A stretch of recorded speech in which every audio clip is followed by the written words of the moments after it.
Hi, it's time for a story. The engineer who hated to stop. The big engineer stepped inside his little engine.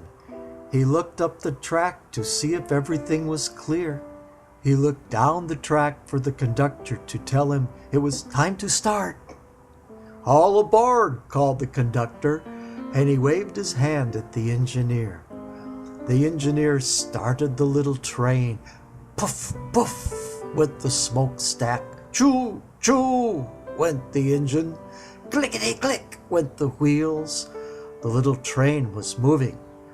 "I hope I won't have to stop," said the engineer, "until we get to the next station." Just then, he saw down the tracks a red light shining. "That means stop," sighed the engineer, so he did. "I hate to stop," said the engineer.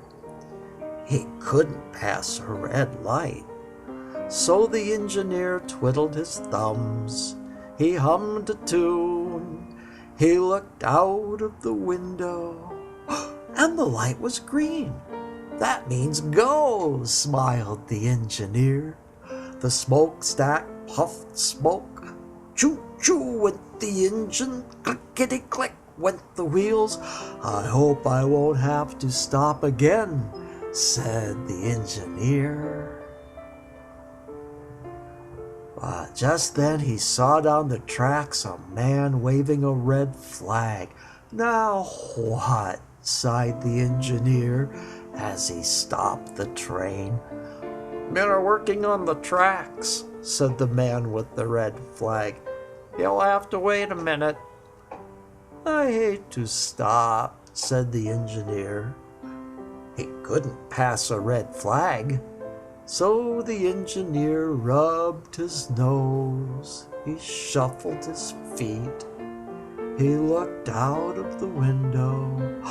Oh, and the man was waving him to go ahead. "That means go," smiled the engineer. The smokestack puffed smoke. The engine went choo, choo. The wheels went clickety-click. "I do hope I won't have to stop again," said the engineer. Just then he saw something on the tracks. Far ahead, it looked like a great big dog. The engineer slowed down and tooted his whistle. Toot, toot, toot. The something didn't move. The train came closer, and the engineer could see that it wasn't a dog, for a dog hasn't two little horns. A dog hasn't long, silky whisker. A dog doesn't eat grass. "A goat," sighed the engineer, and he stopped the train. He hated to stop. We couldn't run over a goat. Toot, toot, toot, toot, went the whistle. The goat didn't move.